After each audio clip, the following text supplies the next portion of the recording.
Okay, so the topic I'm going to be speaking to you guys about is a drug called Ibogaine. So you might be wondering, what is Ibogaine? Ibogaine is a drug derived from the root of an African shrub called the Tabernath iboga. And this drug, when given in high doses to severe addicts, it has the ability to cure them without withdrawal in roughly about 36 hours.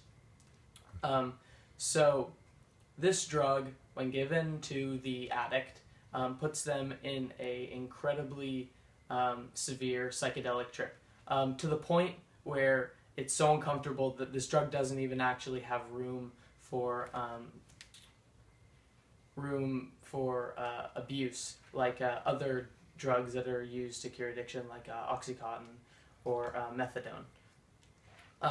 So as the user is in the psychedelic trip, they see into why they're an addict, what the reason is for them being an addict, and at that same time, the drug is actually working inside the brain to chemically reset the part of the brain that has to do with addiction, which after the treatment is over, it will leave the addict withdrawal free. So you may be wondering how this drug got its medicinal purposes, or how they were found out. So they were discovered by a 19-year-old heroin addict named Howard Lotsof. So Lotsof enjoyed dabbling in different drugs even though he was a heroin addict. And he was trying to use Ibogaine in a way where it would just be a mild stimulant. At a low dose, Ibogaine is a mild stimulant. He took too much, and after his trip was over, he realized, wow, I don't crave heroin anymore. I'm basically cured. So he set off on a journey basically his whole life to implement Ibogaine as a therapy for addicts and to cure addicts.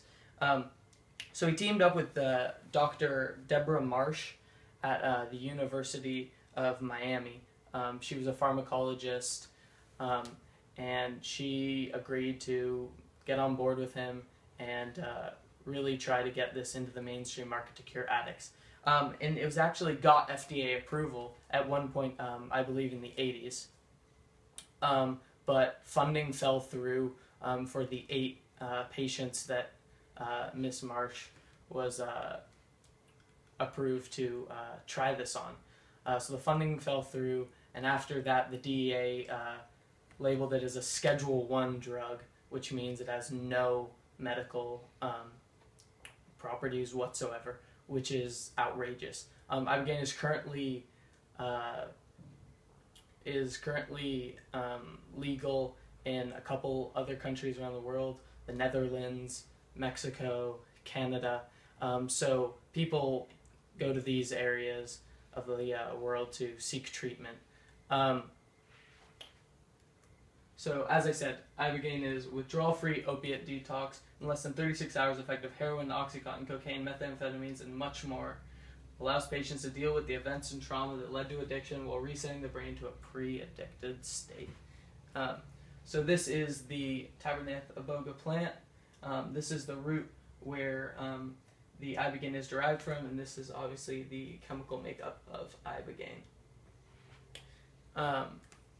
Ibogaine may cause sudden and complete interruption of heroin addiction without withdrawal in a matter of hours. So what Ibogaine has the potential to do, if legalized in the United States and other countries, is really give addicts a better, faster, safer, and cheaper option to cure their addiction and start their life over. So this is the real grounds that Ibogaine has to stand on. It would be administered by a doctor in a clinic or in a hospital, so there's no room for addiction. There's no pills that the addict would take home. It's an inpatient procedure and has incredible prowess to help and cure addicts. Thank you.